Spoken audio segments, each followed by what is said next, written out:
पिछले वीडियो में हमने स्वराजवादी पार्टी की उपलब्धियां देखी थी, अचीवमेंट्स क्या थे। यहां हम देखेंगे कि स्वराजवादी पार्टी का, या जिसको स्वराज पार्टी भी कहते हैं, उसका पतन क्यों हो गया, उसमें क्या कमजोरियां थी।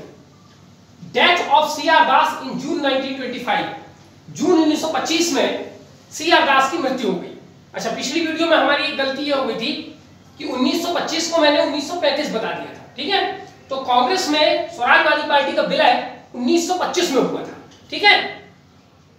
तो यहां हम लोग देखते हैं सी.आर. दास की मृत्यु जून 1925 में हुई थी, और इसी मृत्यु के बाद जो है स्वराज पार्टी का जो पतन होने लगा था, और अल्टीमेटली फिर वो कांग्रेस में जाके मिल गई थी।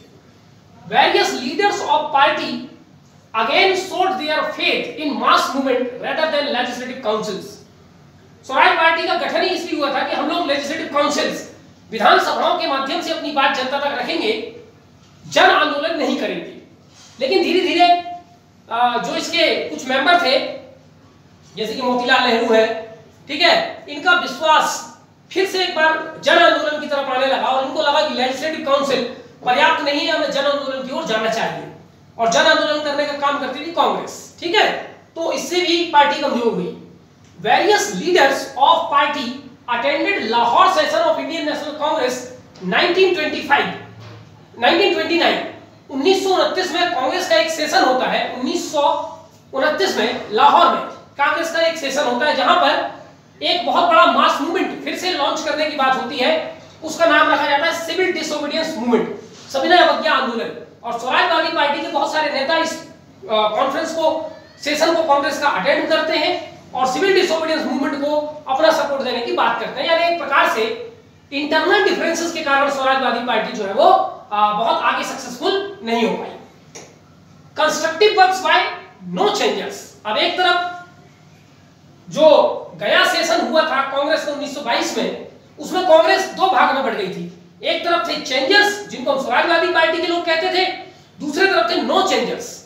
तो वे जो गांधी जी के विचार से समर्थन रखते थे वो कहलाए नो चेंजर्स, और जो गांधी जी के विचार से सहमत नहीं थे वो कहलाए स्वराजिस्ट या चेंजर्स। तो स्वराजिस्ट या चेंजर्स तो हमने देख लिया।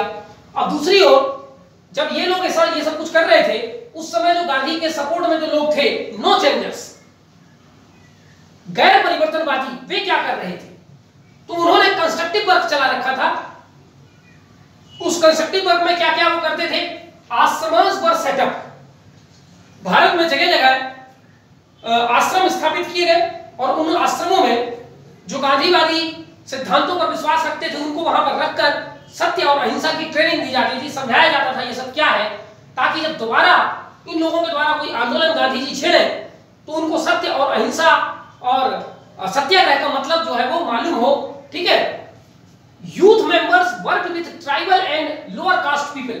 जो कुछ युवा वर्ग के लोग थे कांग्रेस के अंदर, उनको गांव-गांव में भेजा गया, और वहां पर कहा कि जो अछूत माने जाते हैं, दलित माने जाते हैं, निम्न वर्ग के लोग हैं, आदिवासी जनजाति लोग हैं, उनके साथ मिलकर के हमें काम करना है, ताकि उनको ये फीलिंग आए कि ये हमारे लोग हैं, और हमें भी ये फीलिंग आए कि ये हमारे लोग हैं, और उनकी दुख सुख पीड़ा इत्यादि को हम राष्ट्रीय आंदोलन का मुद्दा बना सके।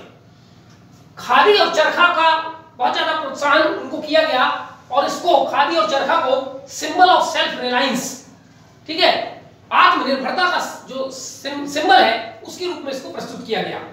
नेशनल स्कूल्स एंड कॉलेजेस पर सेटअप। अब चूंकि बहिष्कार चल रहा था तो बहुत सारी चीजों का बहिष्कार किया गया था, इसलिए स्वदेशी पैसे से स्वदेशी स्कूल और कॉलेजेस इत्यादि भी शुरुआत किया गया कांग्रेस के द्वारा। हिंदू मुस्लिम एकता को बढ़ाने का काम किया गया। रिमूवल ऑफ सोशल एविल्स, सामाजिक बुराइयों को दूर करने का काम किया गया। सैनिटेशन, सफाई, स्वच्छता, हाइजीन इत्यादि से रिलेटेड कंस्ट्रक्टिव काम जो है वो गांधी जी और उनके अनुयायियों द्वारा किया गया। Preparing for next level of movement, और इसी के साथ साथ अगले बड़े आंदोलन के लिए भी एक तैयारी कांग्रेस के भीतर चल रही थी, और अपने फॉलोअर्स को भी गांधीवादी सिद्धांतों के लिए तैयार किया जा रहा था। तो ये नो चेंजर्स ये सब कर रहे थे, और जो चेंजर्स थे वो अपना स्वराज पार्टी के माध्यम से काम कर रहे थे, ठीक है। इसी बीच भारत में जब गांधी जी का दौर शुरू हुआ 1915 में, उसके पैरेलल एक रेवोल्यूशनरी फेज भी भारत में चल रहा था। तो उसको हम लोग सेकेंड फेज ऑफ रेवोल्यूशनरी के रूप में आगे हम देखेंगे। अभी हम कुछ महत्वपूर्ण पर्सनालिटीज के बारे में कुछ छोटी मोटी जानकारी लेते हैं। मोतीलाल नेहरू 1861 में इनका जन्म हुआ, 1931 में इनकी मृत्यु हुई। कश्मीरी ब्राह्मण थे, कश्मीर से ये आए थे और इलाहाबाद में इन्होंने रहना शुरू किया था। ठीक है, एक अच्छी खासी फैमिली से लोग बिलोंग करते थे। ये लॉयर थे, एक कार्यकर्ता भी थे और कांग्रेस के साथ साथ समाजवादी स्वराजवाद पार्टी के भी ये मेंबर थे। इंडियन नेशनल कांग्रेस में 2 बार ये अध्यक्ष भी रहे, एक बार 1919 में और दूसरी बार 1928 में। चिल्ड्रन, उनके 3 बच्चे थे, 2 बेटियां और 1 बेटा।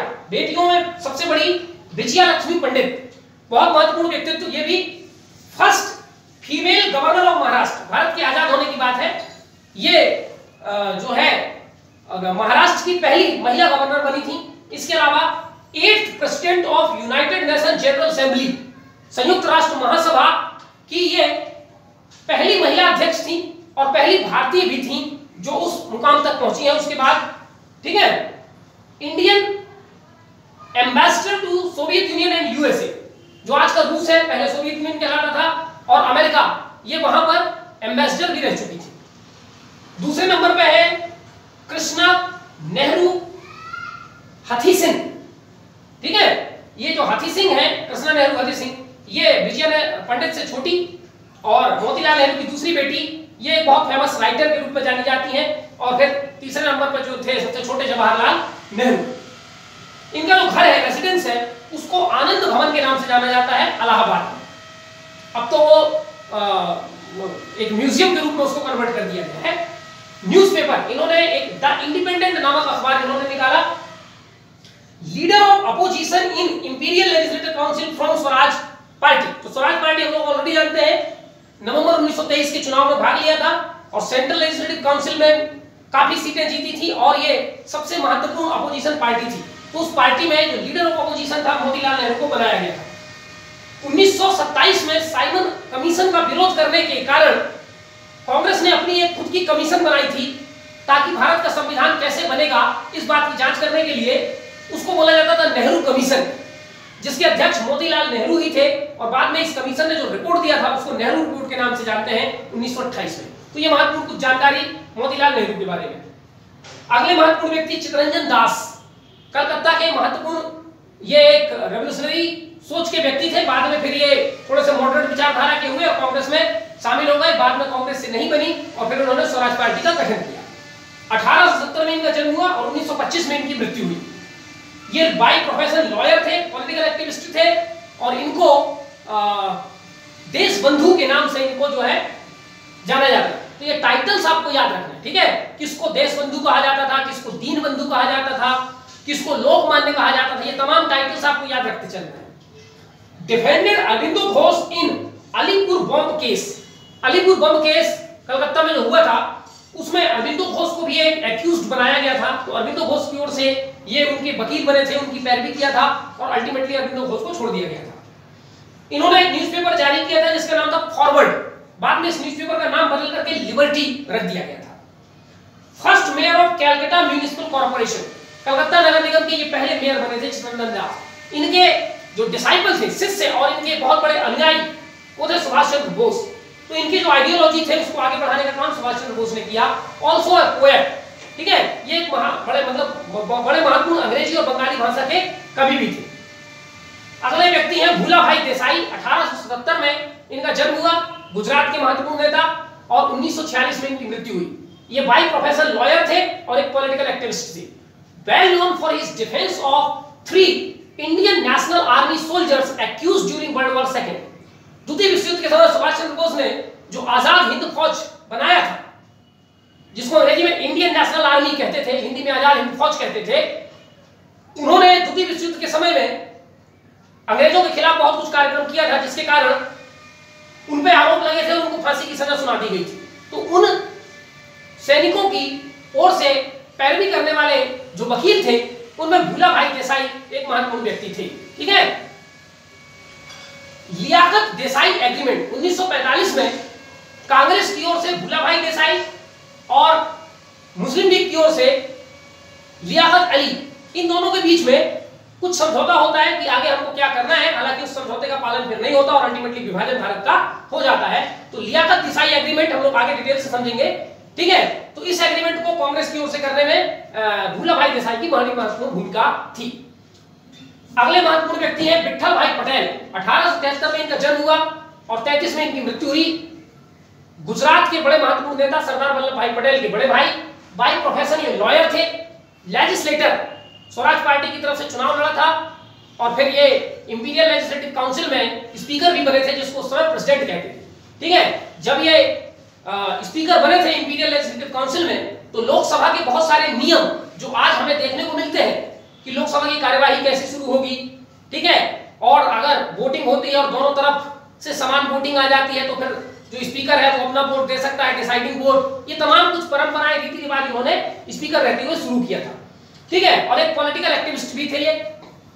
Never truly accepted Gandhian philosophy, ये गांधी जी के जो सिद्धांत थे, दर्शन थे, उस पर ये कभी भी पूर्ण रूप से विश्वास नहीं करते थे, लेकिन इसके बावजूद इन्होंने कांग्रेस की सदस्यता जो है वो स्वीकार की थी। अपने जीवन के आखिरी दिनों में ये यूरोप चले गए थे और इनकी मृत्यु जो है वो जेनेवा स्विट्जरलैंड में हुई है।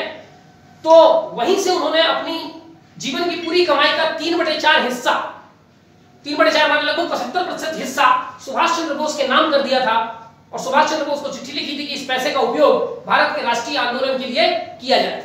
हालांकि बाद में सरदार वल्लभ भाई पटेल ने इस बात पर आपत्ति की थी और एक कोर्ट में एक मामला दायर किया था कि ये सारा जो इनका जो दस्तखत है वो सही नहीं है और ये तमाम बातें, और फिर बाद में कोर्ट ने फैसला दिया था कि विट्ठल भाई पटेल की जो भी संपत्ति है वो किसी और को ट्रांसफर नहीं की जाएगी, उनके जो उत्तराधिकारी है उन्हीं को दी जाएगी। बाद में उसी पैसे से सरदार पटेल ने विट्ठल भाई पटेल नामक एक ट्रस्ट की स्थापना कर दी, ठीक है। अब हम देखते हैं emergence of new forces during 1915 to 1930, 1915 से 1930, बल्कि इसको हम 1915 से 1930 की जगह हम 1945 कर दें तो ज्यादा बेहतर होगा। 1915 से 1945 के बीच में कुछ नए तत्व भारत में उभर रहे थे और वो नया तत्व था कम्युनिज्म, साम्यवाद, और इसी साम्यवाद के कारण पनप रहा था रेवोल्यूशनरी फेज भारत में। तो ये जो नया दौर आया 1915 से 1945 के बीच में, एक दौर तो था जिसमें कांग्रेस, स्वराज पार्टी, राष्ट्रवादी लोग ये तमाम अपने तरीके से काम कर रहे थे, आंदोलन वगैरह करके। ये दूसरे युवा क्रांतिकारी लोग थे जो आंदोलन वगैरह पे विश्वास नहीं करते थे, अंग्रेजों के सामने झुक करके काम करना नहीं चाहते थे, वो अपने रिवोल्यूशनरी तरीकों से काम करना चाहते थे। तो ये एक दूसरा दौर हम लोग इसके बारे में देखते हैं। तो ये जो नया ट्रेंड है, नया फोर्स है, इसका उदय हुआ भारत में, वो नया फोर्स क्या था? कम्युनिज्म, साम्यवाद, रिवोल्यूशनरी थॉट, क्रांतिकारी विचार और यूथ पार्टिसिपेशन और युवाओं की भागीदारी, इन तमाम कम्युनिज्म वाले विचार में। तो इसके पीछे क्या कारण था, हम लोग उन कारणों को देखते हैं। Factors of this new trend, ये जो नया ट्रेंड भारत में युवाओं के द्वारा शुरू किया गया, इसके पीछे के कारण क्या थे? ग्रोथ ऑफ कम्युनिज्म या मार्क्सिज्म। हम लोग जानते हैं मार्क्सवाद का उदय हो चुका था और मार्क्सवाद बहुत तेजी से यूरोप के कुछ देशों में, फिर रूस में फैला और 1917 में जब रूस की क्रांति हो गई तो जो मार्क्स के विचार थे, साम्यवादी विचार, वो तेजी से पूरी दुनिया में प्रैक्टिकली रूप से फैलने शुरू हुए। उसका प्रभाव भारत में भी पड़ा और एक सोशल आइडियोलॉजी, सामाजिक विचारधारा का जन्म हुआ, जिससे जो युवा पीढ़ी थी बहुत ज्यादा प्रभावित हुई। रूसी क्रांति ने मार्क्स के सिद्धांतों को प्रैक्टिकल करके सही करके दिखाया। इससे भी जो युवा पीढ़ी थी वो मार्क्स के ग्रंथों को पढ़ रही थी, रूस में जो क्रांति हुई उसको जान रही थी, समझ रही थी और उससे बहुत ज्यादा वो इंस्पायर हो रही थी। Emergence of left wing with in the Congress, Congress में बहुत सारे जो युवा वर्ग थे वो भी मार्क्सवाद से, साम्यवाद से, रूसी क्रांति से, सामाजिक विचारधारा से बहुत ज्यादा प्रेरित हो रहे थे और कांग्रेस के भीतर एक लेफ्ट विंग का उदय हो रहा था, वामपंथ का। वामपंथ माने क्रांतिकारी विचारधारा वाले लोगों का उदय जो है वो कांग्रेस के भीतर हो रहा था, जिसमें महत्वपूर्ण थे जवाहरलाल नेहरू, सुभाष चंद्र बोस, सरदार पटेल, एम.एन. रॉय इत्यादि जो महत्वपूर्ण युवा थे उस समय के, वो लेफ्ट विंग से बहुत ज्यादा प्रभावित थे। और कांग्रेस की जो परंपरागत तरीका था कि बस हम आंदोलन करेंगे, सत्याग्रह करेंगे, इन तमाम तरीकों से उनका बहुत ज्यादा जो एग्रीमेंट था वो बहुत ज्यादा नहीं था, बहुत ज्यादा एग्री उससे नहीं करते थे। ग्रोथ ऑफ मार्क्सिस्ट आइडियोलॉजी, इसके अलावा जो क्रांतिकारी विचार थे, मार्क्सवादी विचार थे, उसको फैलाने का काम भारत में जो मार्क्स के सच्चे समर्थक थे, जो सच्चे साम्यवादी थे भारत में, वो थे एम एन रॉय।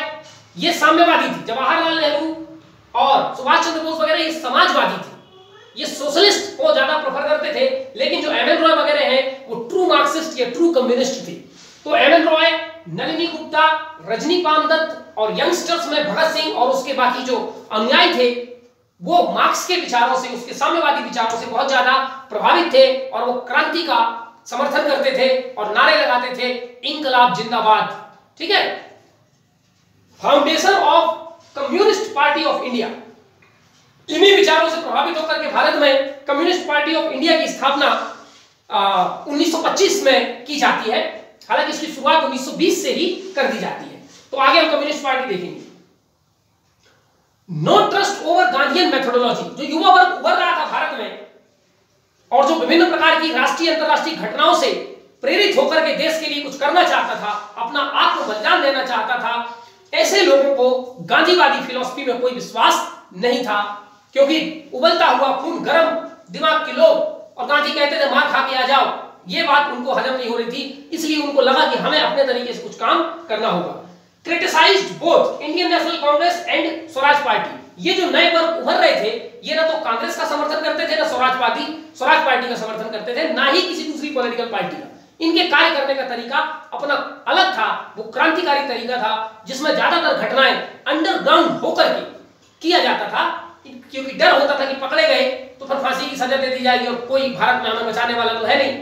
ठीक है। कांग्रेस भी इन लोगों का दबी जुबान से विरोध करती थी। गांधी तो सख्त खिलाफ थे इन सब चीजों के। फांसी में चढ़ने वाला युवा फांसी में चढ़ जाए, गांधी उसकी निंदा ही करते थे अल्टीमेटली। इसलिए ये अंडरग्राउंड होकर के ज्यादा काम करना प्रेफर करते थे। Advocated for anti imperialism fight, साम्राज्यवाद के खिलाफ लड़ाई में ये आह्वान करते थे कि हम सब एक हो जाएं और साम्राज्यवाद को खत्म करने का तरीका केवल और केवल क्रांति है, जो कि मार्क्स ने बताया था।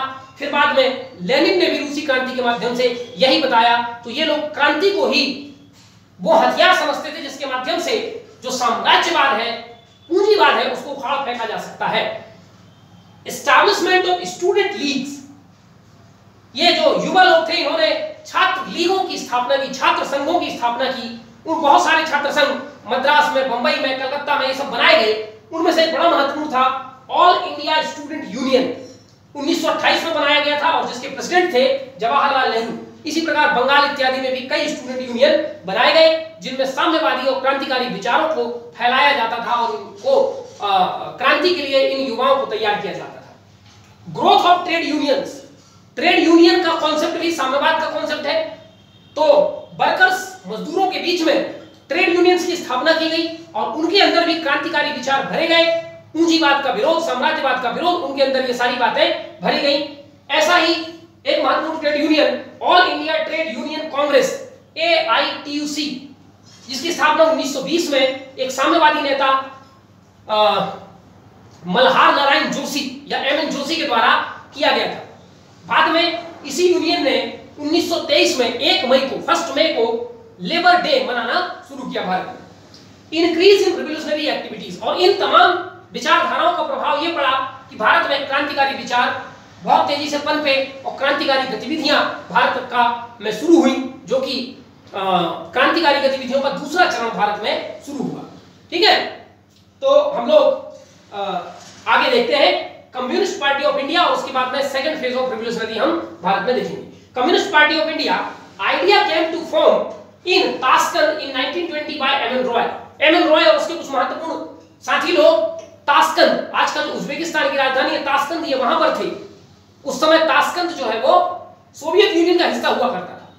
तो ये सोवियत यूनियन गए थे साम्यवाद के विचारों को जानने समझने के लिए, और वहां पर इन्होंने सुनियात सेन और लेनिन जैसे जो नेता थे उनसे मिले और उनके साम्यवाद के सिद्धांतों से प्रभावित होकर के इन्होंने भारत में भी कम्युनिस्ट पार्टी की स्थापना करने की बात ताशकंद में ही की थी 1920 में। ठीक है।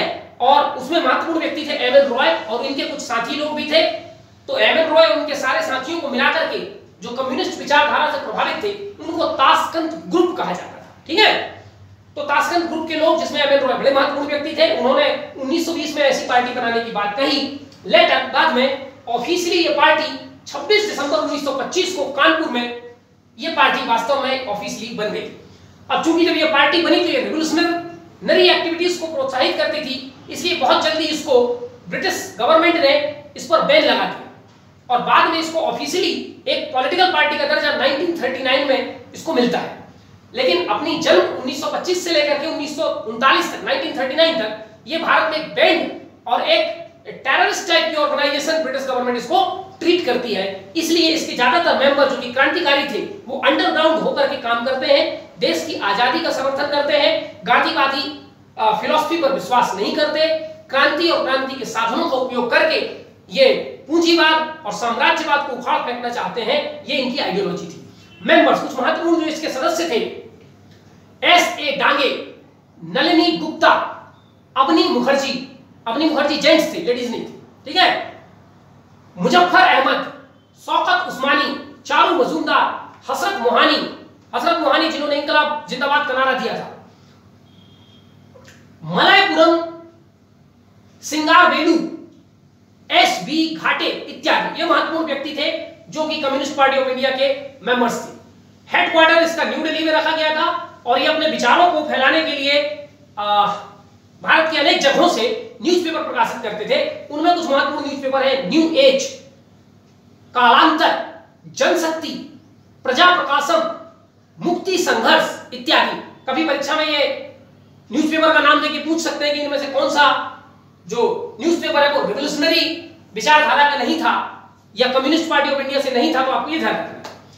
लेबर विंग, इसका जो मजदूर या जो मजदूरों का जो संगठन है उसमें एक है AITUC, AITUC, all India trade union Congress, और दूसरा है भारतीय खेत मजदूर यूनियन, ठीक है। Election commission of India status, वर्तमान में जो भारत की इलेक्शन कमीशन ऑफ इंडिया उसमें इसका क्या स्टेटस है? ये एक नेशनल पार्टी है। वर्तमान में भारत में 8 नेशनल पार्टी है, उनमें से एक नेशनल पार्टी इलेक्शन ये जो कम्युनिस्ट पार्टी ऑफ इंडिया भी है।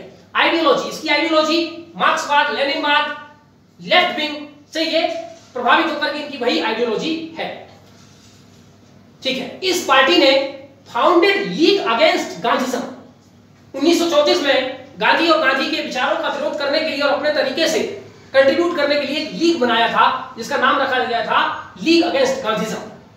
अपोज्ड क्विट इंडिया मूवमेंट, 1942 में भारत में शुरू हुआ, ठीक है, भारत छोड़ो आंदोलन, क्विट इंडिया मूवमेंट, उसका ये विरोध किया था इन्होंने और भारत के पार्टीशन का भी इन्होंने विरोध किया था।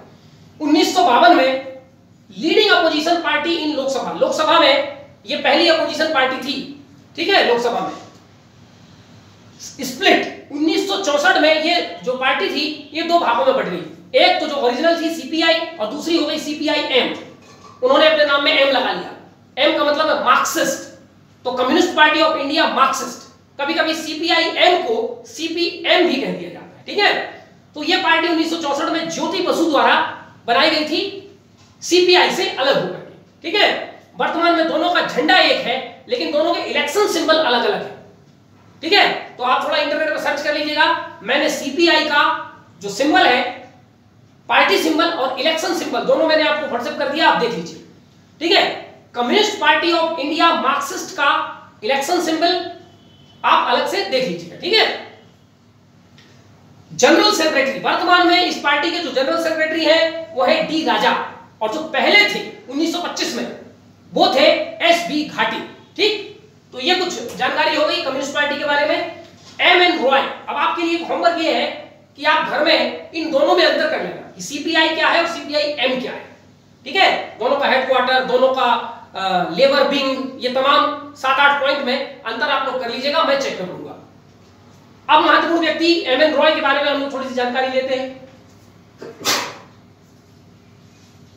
M.N. रॉय 1887 में इनका जन्म हुआ, बंगाल में इनका जन्म हुआ था और 1954 में इनकी मृत्यु हुई। इंडियन रेवोल्यूशनरी, भारतीय क्रांतिकारी, पॉलिटिकल थ्योरिस्ट, पॉलिटिकल एक्टिविस्ट नहीं, थ्योरिस्ट, राजनीतिक विचारक भी थे और ये फिलोसोफर भी थे। Founder of Mexican communist party, Mexico में भी इन्होंने कम्युनिस्ट पार्टी बनाई थी। इसके अलावा कम्युनिस्ट पार्टी ऑफ इंडिया के भी फाउंडर है और कम्युनिस्ट इंटरनेशनल जो कि जर्मनी और रूस इत्यादि में हुआ करते थे कार्ल मार्क्स और लेनिन के समय में, उसमें भाग लेने के लिए कांग्रेस ने इनको भेजा था।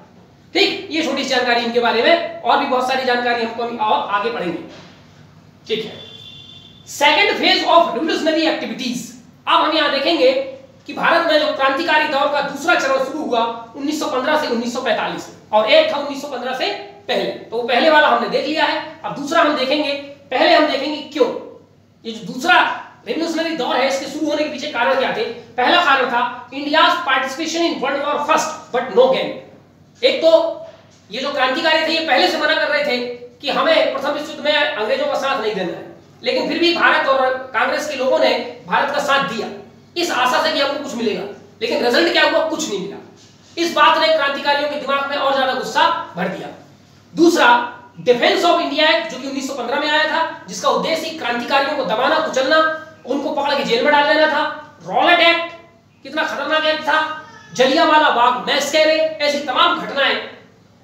फिर sudden withdrawal of non cooperation movement, अचानक से जब सारे युवा और क्रांतिकारियों ने भी समर्थन किया था असहयोग आंदोलन का, और जब उनका जो जोश है वो हाई था, उन्होंने अपना घर द्वार, पढ़ाई लिखाई सब कुछ छोड़ करके इस आंदोलन में अपना बहुत कुछ खोया था, बहुत कुछ त्याग किया था, और अचानक गांधी ने असहयोग आंदोलन को वापस लेने की बात कही, तो इनका दिमाग खराब हो गया कि हमारा बलिदान इनकी दृष्टि में कोई महत्व नहीं रखता। ठीक है, ये अपने सिद्धांत के पीछे पड़े रहते हैं, तो इनका मोह भंग हो गया गांधी और गांधीवादी सिद्धांत से। चौथी बात, इंटरनेशनल इवेंट्स, कुछ दुनिया में ऐसी घटनाएं हो रही थी। स्पेन में साम्यवाद फैल रहा था, सोवियत यूनियन में साम्यवाद फैल रहा था, दुनिया में साम्यवादी क्रांतियां हो रही थी। तो इन साम्यवादी घटनाओं से प्रभावित होकर के भारत में भी इमर्जेंस ऑफ लेफ्ट विंग, क्रांतिकारी विचारधारा रखने वाले लोगों का उदय भारत में हुआ।